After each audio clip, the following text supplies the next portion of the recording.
Good afternoon, and thank you so much for joining us today on our roundtable. We'll wait just one more moment to let a few more participants log in, and then we'll get started.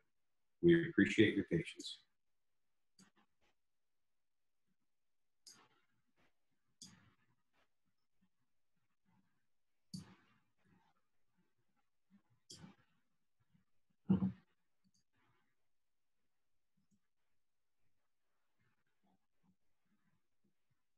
All right, you can put us on the gallery view, Melissa.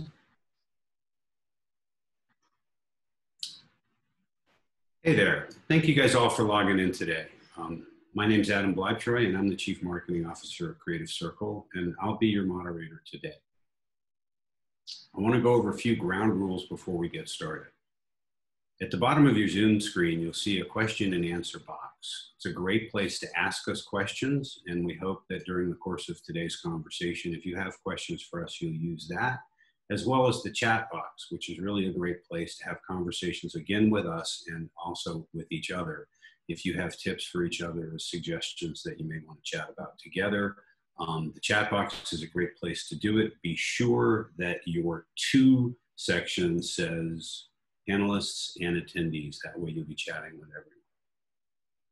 We put this conversation together, this panel together today to help answer some questions that you may have about today's job marketplace and what we now refer to as a sheltered world. So before we get started and I introduce you to the panelists, Melissa's going to put up one slide that tells you a little bit about Creative Circle. We are the largest creative staffing agency in the business. We turn people into teams, and we connect advertising, creative marketing, and interactive professionals. But I'm sure most of you know that and are aware of it, but it's nice to put this up just to set the table. The next slide briefly talks about questions that you may have around unemployment. Unfortunately, we're not able to answer them, as each state has their own eligibility requirements. So we would ask you to reach out to your own state's unemployment office if you have questions about it.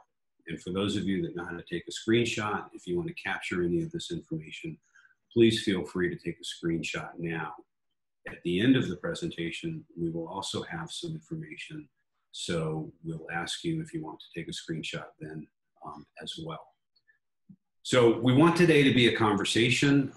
We have a phenomenally strong panel, and without any further conversation, I want to introduce you to the manager of our Philadelphia office, who, by the way, is sharing his birthday with us today.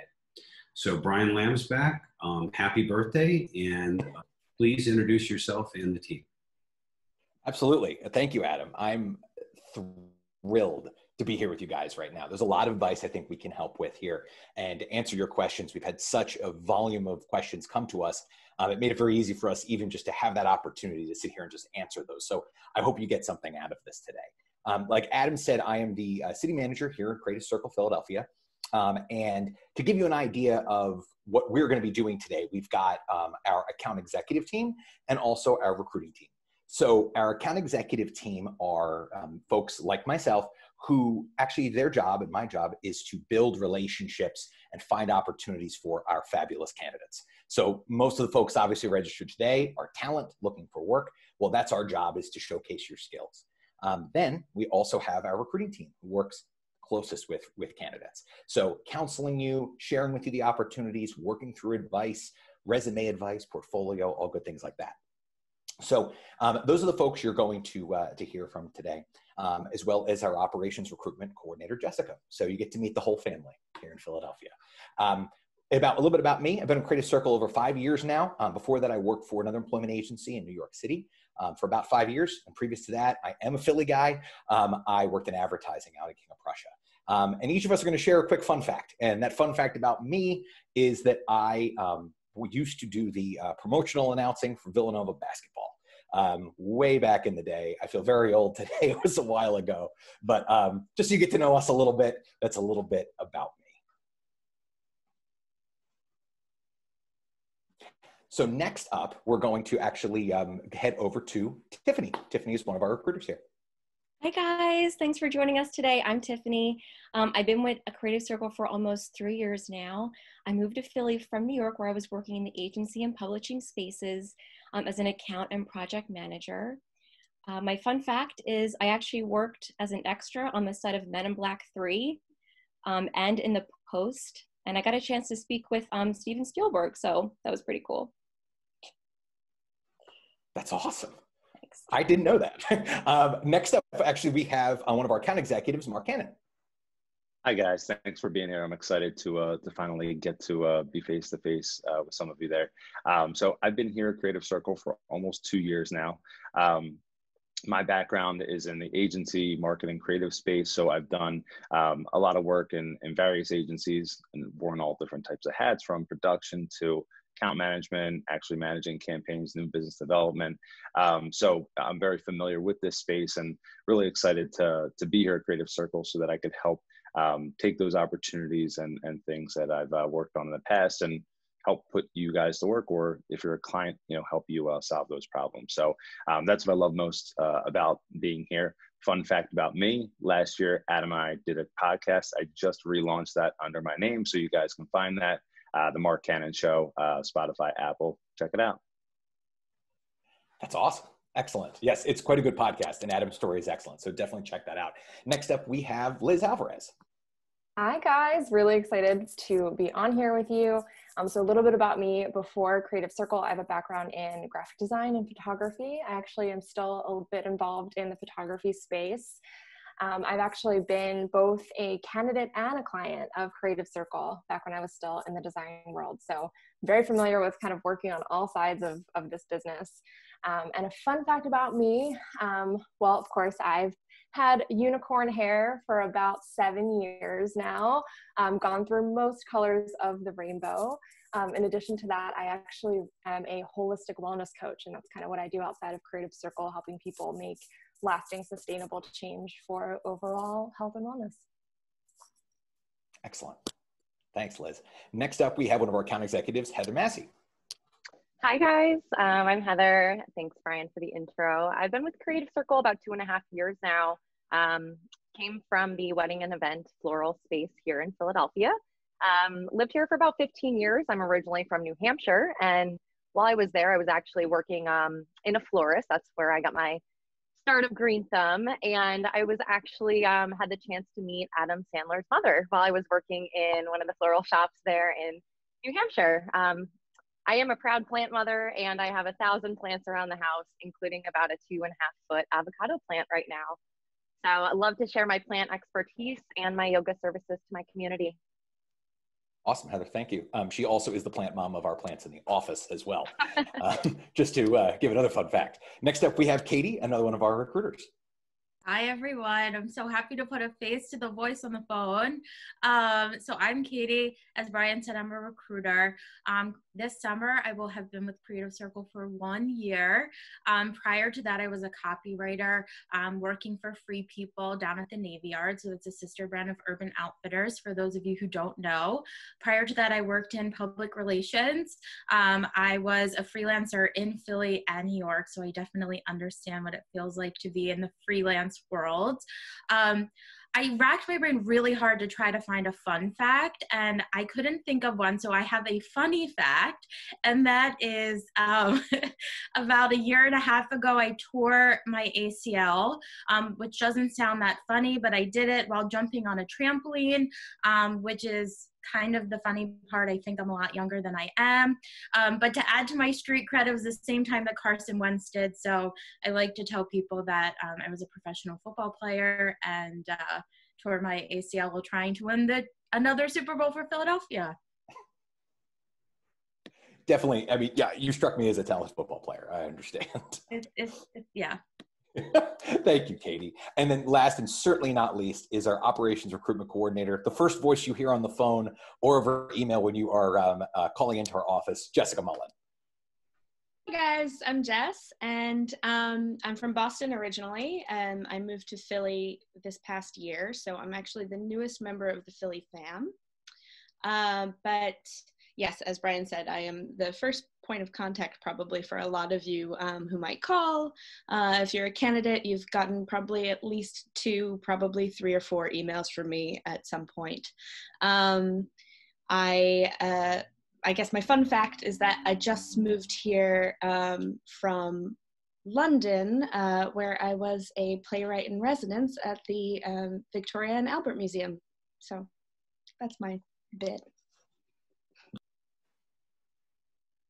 That's awesome. I did not know that. That's the team. So not to be left out of the fun fact realm, as I shared with the Philadelphia team yesterday, one of my first jobs out of college was working for Hanna-Barbera, and I spent my weekends as the dude inside of the Scooby Doo suit. So if you have any Scooby Doo questions, happy to answer them. All right, what we've tried to do is take the questions that you asked coming into today and group them into some segments or some topics. The first one being sort of the state of the current job market. So we've actually had a couple people in the chat and both log in as the registrant asking about companies hiring right now in Philadelphia. So Mark, any thoughts you want to answer that for us?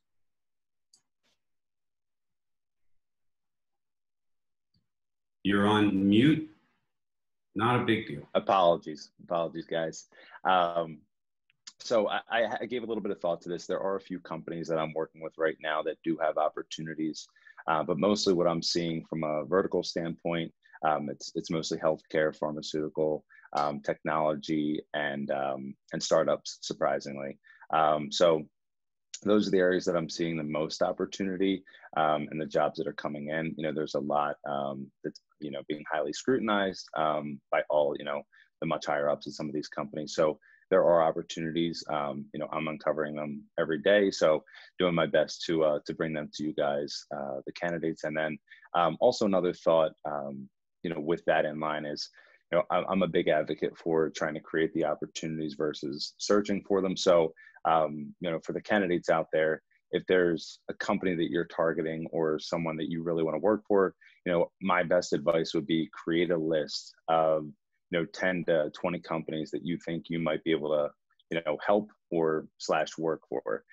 If you go, say you're a graphic designer, you see some of their illustrations or their designs that you could maybe spruce up, something like that. If you're in social media and you see their social media is not, where you think it could be, those are opportunities that we could help then connect you with. So if you, brought those to us, you could obviously take them straight to the clients, if you could find the person, or you could bring them to us, like me, Brian, or Heather. We could reach out to our clients and provide them that solution. If you have skill sets outside of what you do, say you need motion graphics and you don't know how to do that, we can connect you, we can build that team, and create those opportunities. So just so you guys know that, I know it's a tough time. There are not unlimited, opportunities that are readily available, but I like to focus on where we can create opportunities, and that's one place that we could definitely work together and help you guys out. So that would be my best advice for that. Great, really helpful, Mark. Thanks, Heather. Andrea asked a question about this new remote workplace world. Companies that you have relationships with that used to have on-site talent. What's the world look like now, and how open are the clients you're talking to about having their creative team work remotely? Yeah, that's a great question too. With times that have changed over the last month or so, we are seeing more companies now become more open to that opportunity and need and possibility. What's happening now is they're getting more into a groove. They're understanding how to communicate with their teams and work remotely with their teams. They're getting more technologies and systems in place to keep them organized and managed.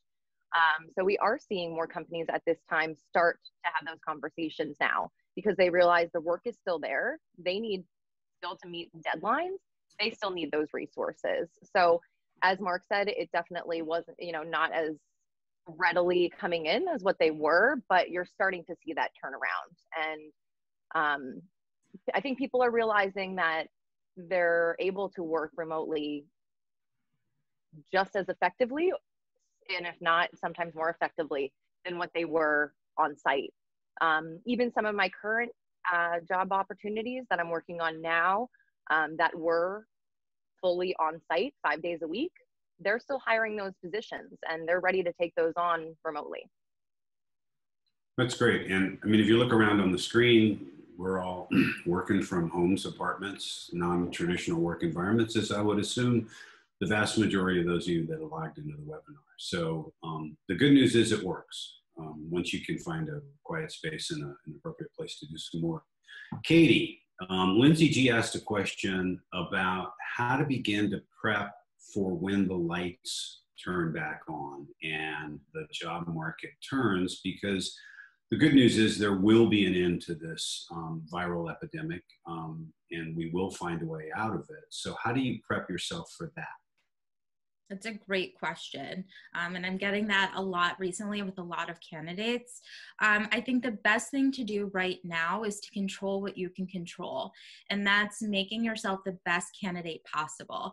So how can you add to your skill set? How can you add to your resume, build your portfolio, do things right now where it may be quiet in the job market, that you can make yourself a better candidate when, as you said, the lights turn back on and people start looking for candidates, whether that's taking classes, certifications, reaching out to your network, and seeing what the best way is to build your portfolio.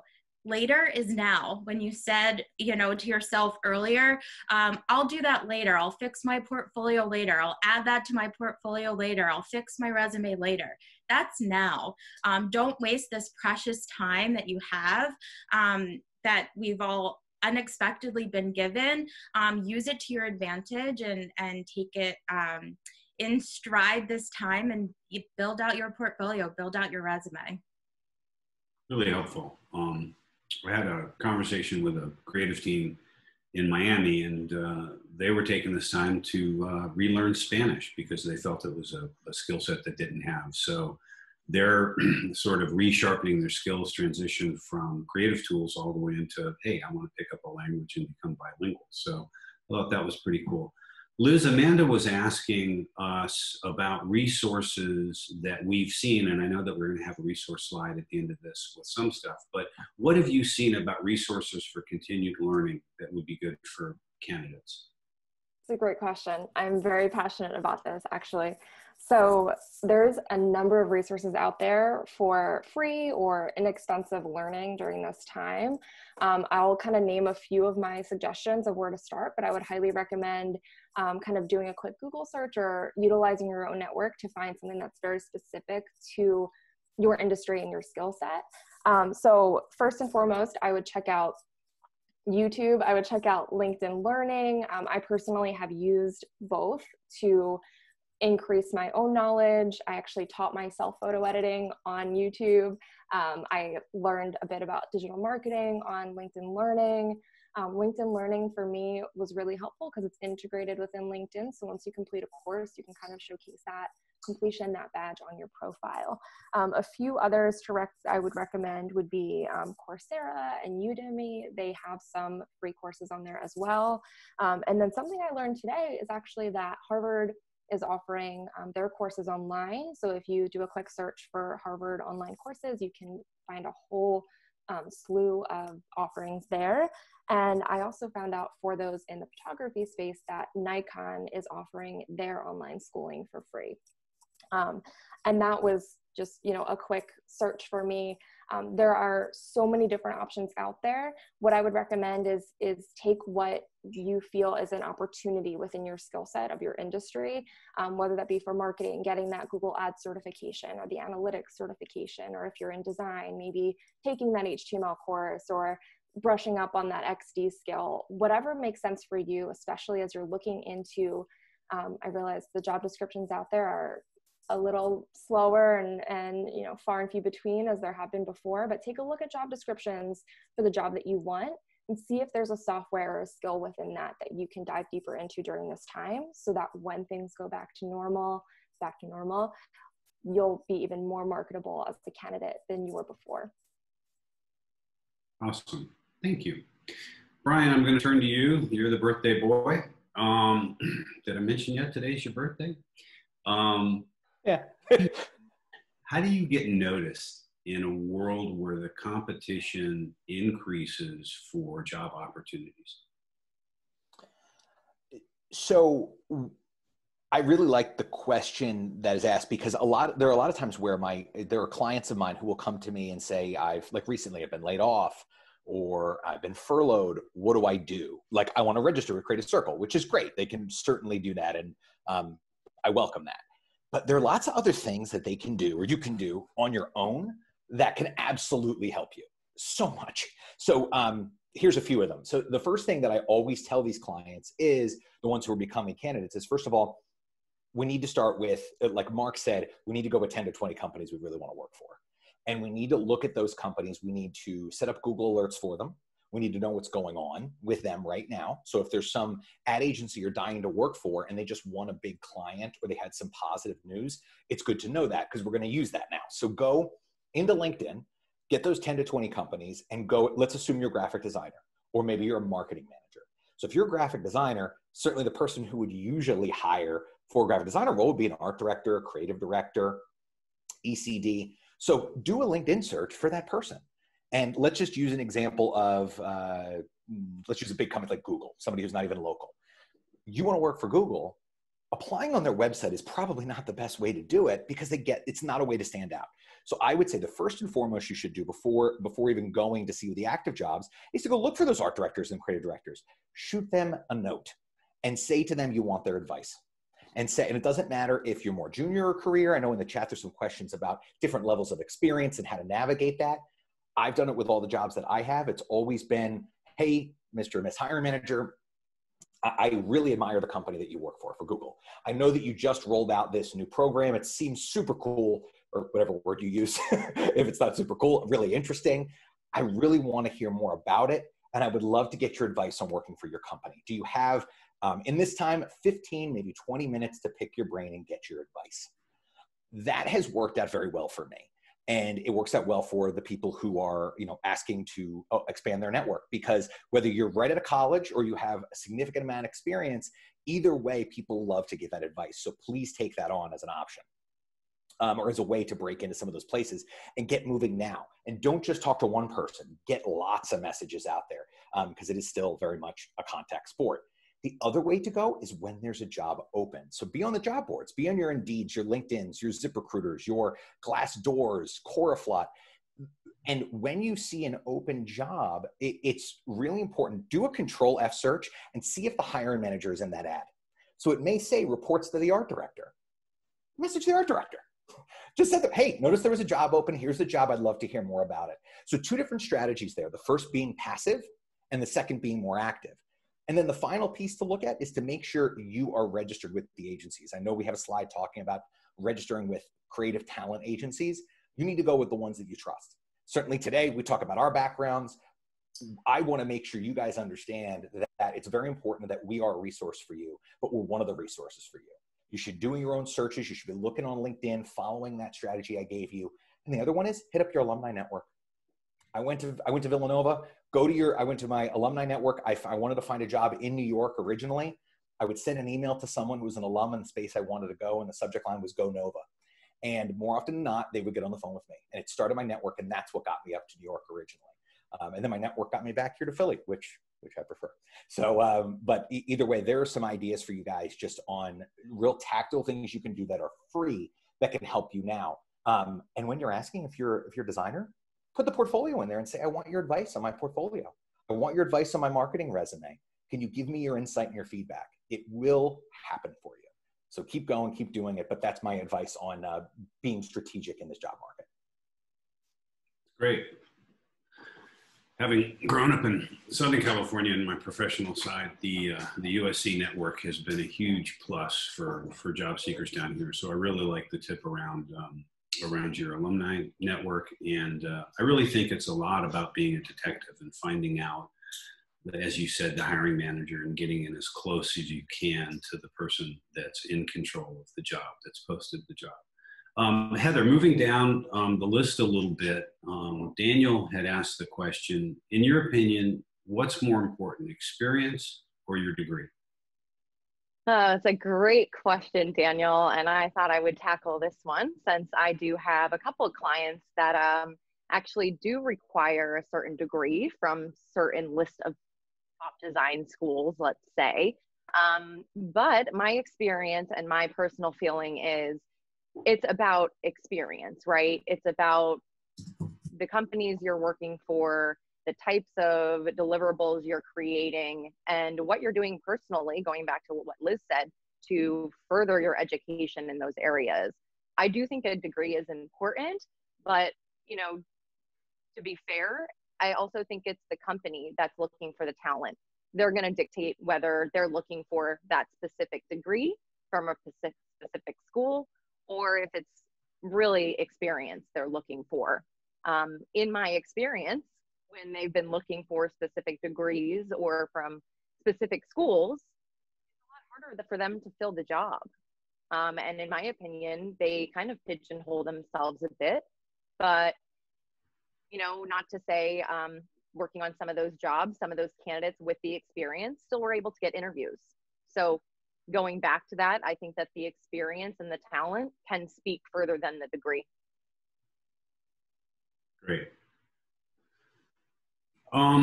Tiffany, Carisha asked a question about specifically as a designer, any tips you have? I know Brian gave some great ones, but are there one or two out there for just designers that you would throw out? Hi, Carisha. So I think, you know, think of applying to one job as a two-step process. So step one would be applying to the job through the company website. Step two, go to LinkedIn, find the hiring manager or someone who works in the department you just applied to. Connect with that person, send them a LinkedIn message, introduce yourself, include your resume, and share a link to the job you just applied to. And ask that person if they could pass your resume along to the hiring manager. That's actually how I got my last job at Rodale, just by sending that one LinkedIn message. So great. That's my advice for that. By the way, as you notice from the time on the wall or the time at the top of your computer screen, we're going to run a little long. We had a slight late start. We apologize for that. But also, for those of you that are listening in, we will hang out for a bit more and answer some more questions and keep going, so that you know. Liz, Nadia asked a great question about promoting yourself if you tend to be a little more introverted as a person. Any thoughts, advice there? Absolutely. I myself am actually an introvert, so I very much connect with this question. So in terms of helping yourself to promote yourself, promote your work as an introvert, for me personally, I found a lot of success in kind of just using the written word and using social media and the internet to promote my work back when I was a designer. So in terms of promoting yourself, I think there's been a few different suggestions here around LinkedIn, sending out those messages on LinkedIn, asking for advice or feedback. You may also even call out that you're an introvert and see if they have, you know, recommendations for that. I think you have a 50-50 chance of the person you're messaging also being introverted in some way. The other recommendation I would have is if you are, especially if you're freelancing, to utilize tools like Instagram to put your work out there and promote your work. You don't have to, you know, go on camera or do video or anything unless that's a big part of your, the work that you do. But I would recommend putting up some work, talking about your responsibilities and what you did within that project, especially as a designer. Having your work on your portfolio, unfortunately, isn't enough to have, you know, your beautifully designed work up there. You have to use that chance to describe what you would in an interview on your website or on your portfolio. So talking through your process, figuring out a way to describe how you got from just like the first idea or the concept through the ideation and all of the different drafts up into what worked or what didn't work in the final design. So that would be my recommendation, is just to use your own words typed out in your portfolio or on social media to help get across kind of what you're looking for, and then utilizing LinkedIn to network that way if, you know, going to networking events isn't your thing, because it's not for me. So that I found to be really helpful, is just using as much digital tools as you can. That's great. Super helpful. Thank you. Katie, I'm gonna take this into a two-part question for you. The first is, as a new graduate, as Taylor was asking, what's the best way to navigate freelancing? And we've also had a question come in from Lydia about growing your experience level. In other words, graduating as a junior creative and finding ways to build your skill set. So what's the best way to navigate freelancing and at the same time increase your experience and skill set?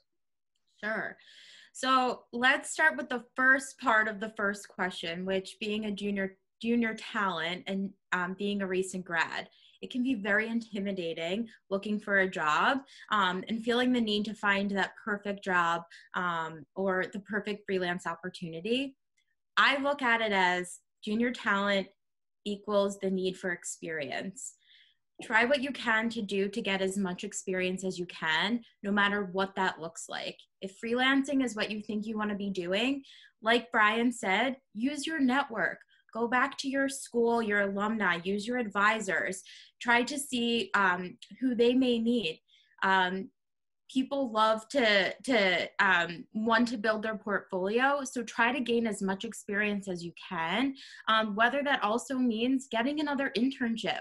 Just because you've graduated does not mean that has to equal a freelancing opportunity or a full-time job. You can also get another internship that leads to more experience and more networking. So just use that as the forefront of your mind of experience and networking to lead in to try to getting that next opportunity as best as you can.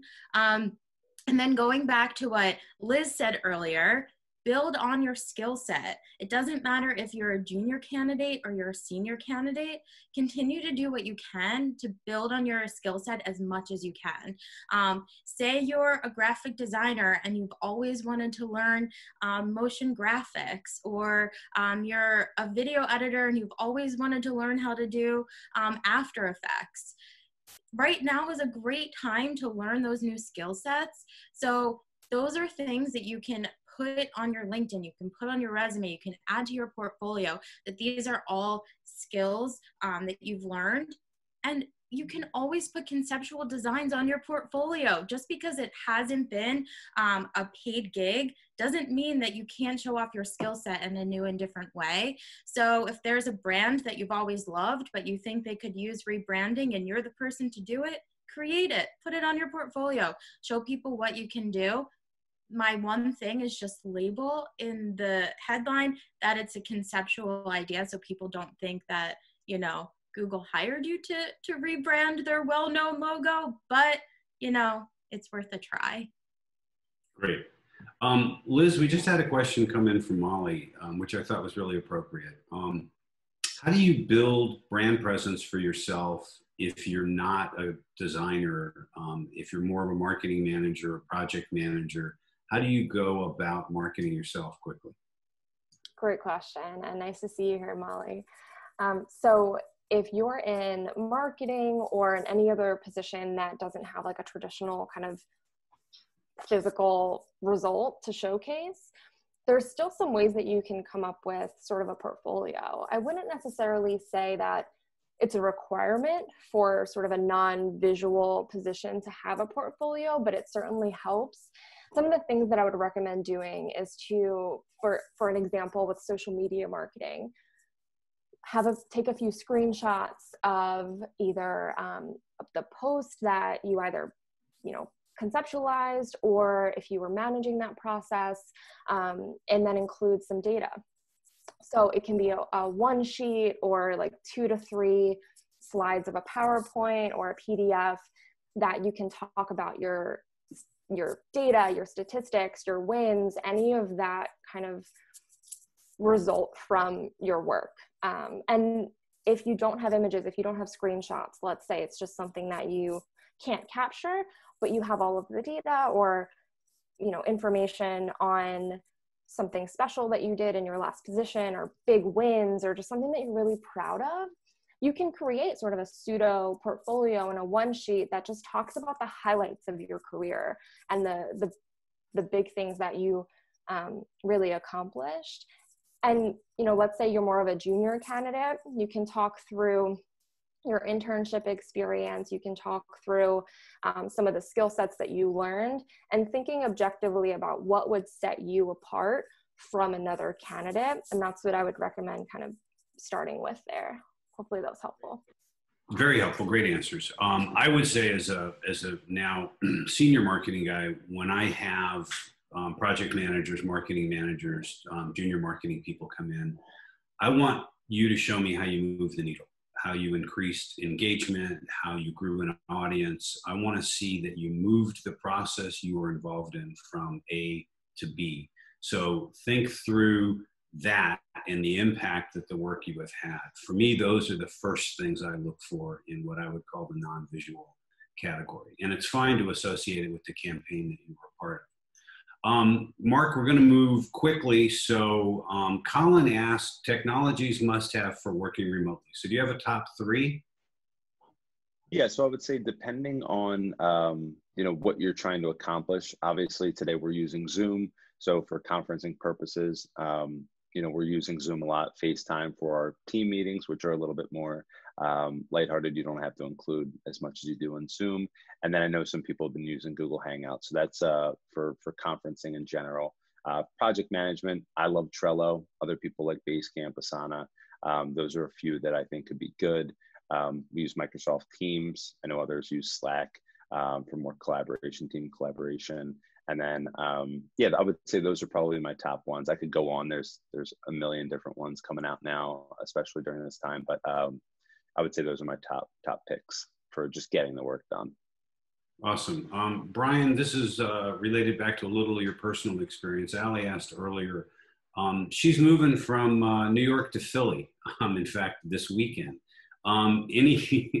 Any tips quickly on reorienting to a city and getting exposure within the community that she's moving to in the great city of Philadelphia? Yeah, sure.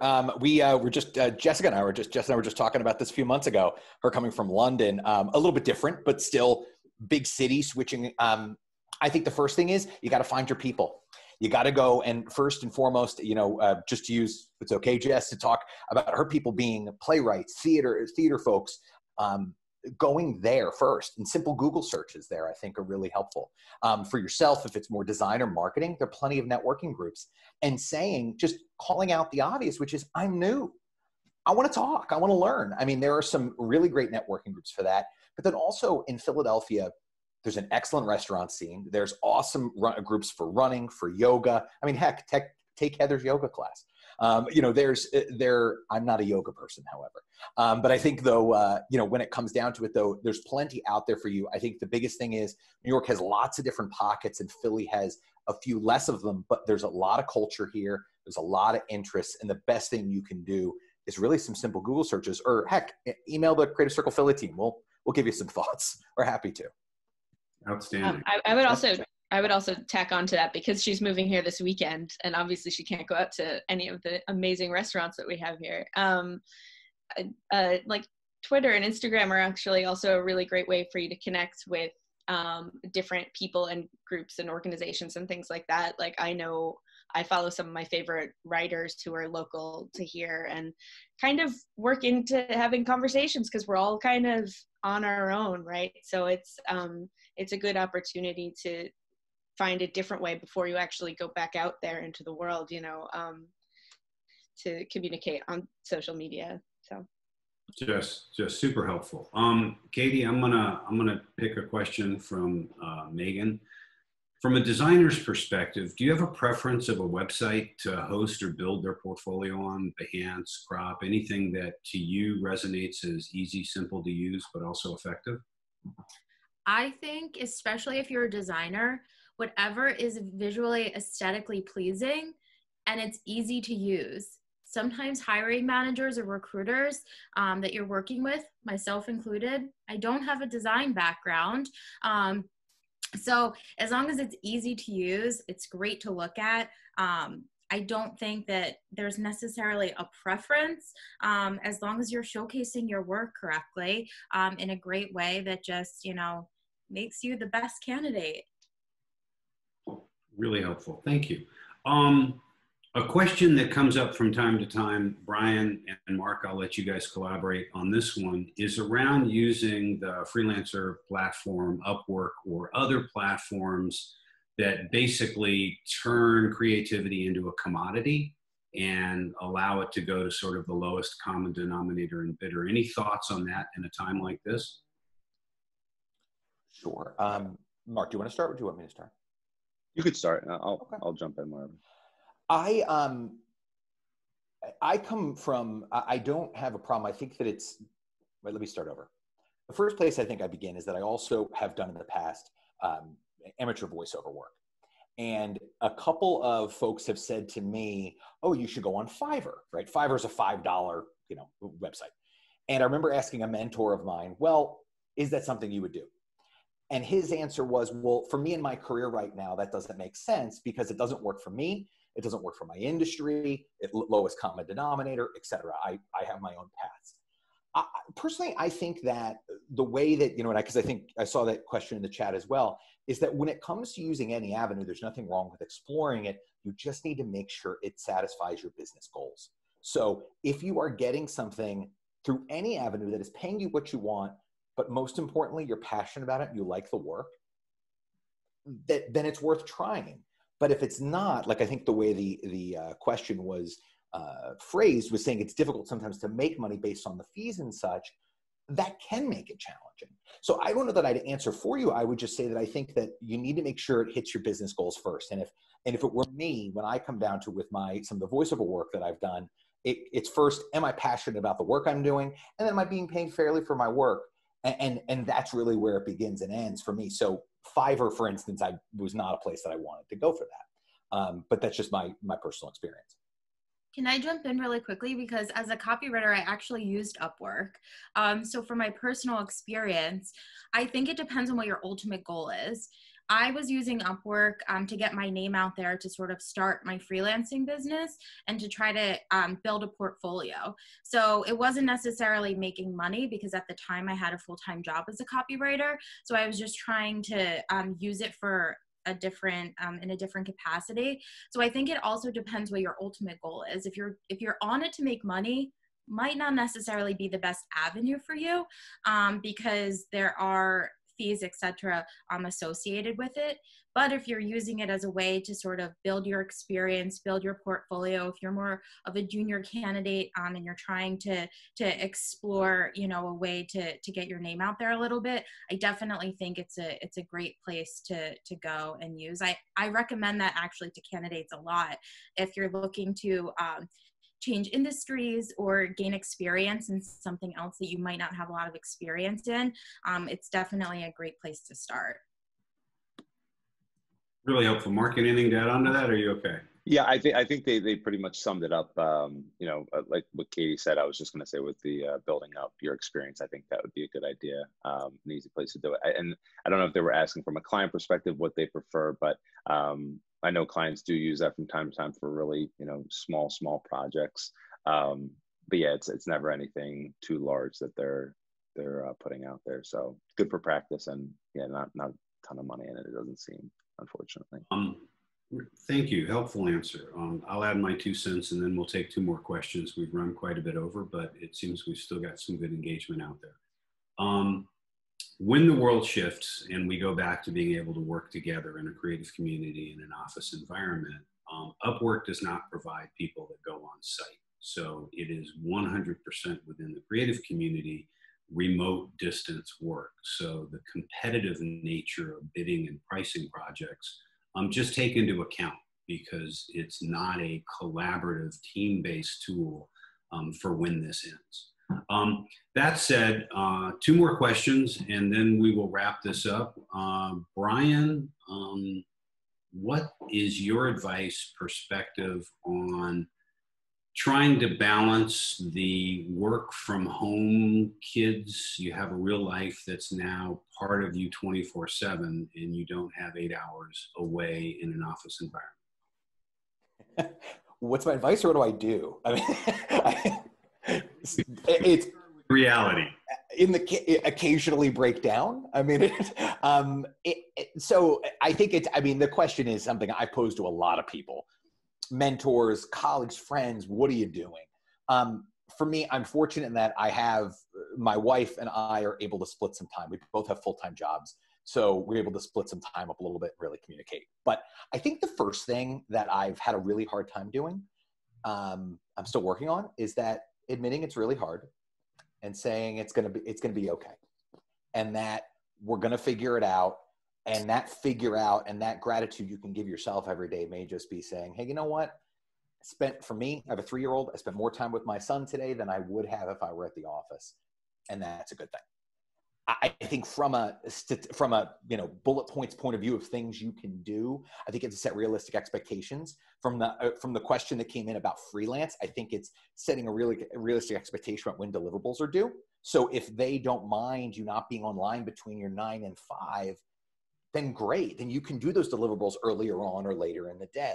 If it's full time, or even if it is one long-term freelance client who's asking you for that precious during the daytime, that's fine. Set expectations. I mean, unless you're working for someone who you really should be working for anyway, they're going to understand that. And that's really been where, frankly, with my team, I'll give you my schedule. I mean, it's 8:45, we do our morning meeting. I work until about 12:15. At 12:15, I serve my son lunch. We've got a nap from 1 to 3 so I can work again. And then my wife handles more the afternoon for her work. And I take care of our son from 3 to 5:30, and he goes to bed and I jump back on. So it's a lot of parsing and it's tough, but it's just, I've tried each day to be grateful for something that's happening that wasn't before. And that's my advice on it, is that be real with people, be honest with them, and pat yourself on the back for the fact that every day you're doing it. It's great. So last question, and Tiffany and Liz, I'd love your joint perspective on this. And that's the question about staying motivated and finding your way through the day and finding positivity through the process. By my count, today's 1,363 of sheltering at home. So it feels a little groundhoggish to me, but I'd love your thoughts as sort of parting thoughts on the folks that are still listening. Any advice you've got? Sure. When I graduated from college, I maybe applied to 100 different jobs. Nothing was working out. Couldn't understand why. Finally landed a job at Scholastic, the children's book publishing company. And then once I started there, I realized and understood why nothing else worked out, because I was meant to be at Scholastic. Those people became my family. I was there for 4 years. I flourished. So just keep in mind, if you're applying and nothing's working out, the right job for you has not come along yet. Liz? Tiffany, you stole the words right out of my mouth. That was exactly what I was going to share. Actually, the same thing happened before this. I was managing a very large coffee shop, and the moment that I nearly gave up on my job search because nothing was working out, the salary wasn't livable, I couldn't get an interview. Literally the day that I decided to just stay where I was the day that I was requested to have a phone interview with Creative Circle. And here I am 1.5 years later, and it is the best position I've ever held in my life. And it was just meant to be. And there was actually a candidate I interviewed, I don't know if she's on this call, but she said to me that the magic in your search is just on the other side of that moment of giving up and that moment of frustration. So there is a job out there for everyone. Sometimes it just takes a little bit of patience and a bit of grace, and you will get that position. And also, especially in times like these, it's important to ride the wave of your emotion. I know we've talked about this as a team or individually, that if you are feeling frustrated and you're feeling upset, it's okay just to be in that feeling for a few minutes, because these are crazy times and job searching is really exhausting and takes a lot of effort, but those efforts will pay off. And stay positive. If you are feeling really frustrated, take a few moments to write down a couple things to be grateful for, even if it's as simple as being grateful for a cozy sweater or a sunny day, and that can sometimes help to just kind of turn your mindset around. But just knowing that there will be the right position out there for you, and it's just a matter of continuing those efforts and moving forward and staying positive. So beautifully said, and thank you. And thank you, Brian, to you and the Philly fam. I think it's been great to give you a chance to chat with some folks and some folks to come listen to your expertise. Please be aware that everybody that's registered, we have recorded this. It'll take us a day or 3 to get it edited down, but you will get an email from the Philadelphia office directing you to a landing page where you can download it and re-listen to it if you want. In addition, for those that ask questions and we did not give you an answer live, the Philadelphia team will go through and provide answers directly to your questions. So please don't leave the webinar and this conversation feeling like you weren't heard. Trust me, we have heard you and we take our jobs seriously, and you will hear back from us. So with that said, Melissa, who is the hidden force behind this webinar, thank you for your time and your expertise and for putting up this. We have a couple of additional resources worth noting. We have a blog called Our Notebook on the website. Go to our homepage, look in the top nav, and you'll see it. The marketing team is really proud of the content that's there. Melissa's been the primary creative and editorial driving force for that, so props to her. Please go check it out. The second is career resources. We do the same thing on the career resources page where we give you as much information as we can about updating your portfolio, resume, interview tips, etc. Lastly, we have a page around more information on COVID-19. So if you have questions around it, we have a health and safety page that we're happy to share with you. Take a screenshot of this page. It's not navigable from our website, so you have to write the URL down. I will blather for another 30 seconds to give you time to figure out how to take a screenshot with your cell phone or with your laptop. And with that said, again, I'd really like to thank you for taking the time and sharing your day with us. We hope that you found some of the answers or the answers that the team has provided helpful to where you are in your career search. I think as the team has left you with their perspective, this will end. A vaccine will become available. We will begin to go back to work, and the world will spin in a more normal access. So thank you very much for joining us. You will hear back from the team. Let's stay healthy and let's stay sheltered. Thank you guys so much for spending your time with us. Thank you, guys. Thanks, everyone. See you guys. Thanks, everyone. Thanks. Thanks. Bye.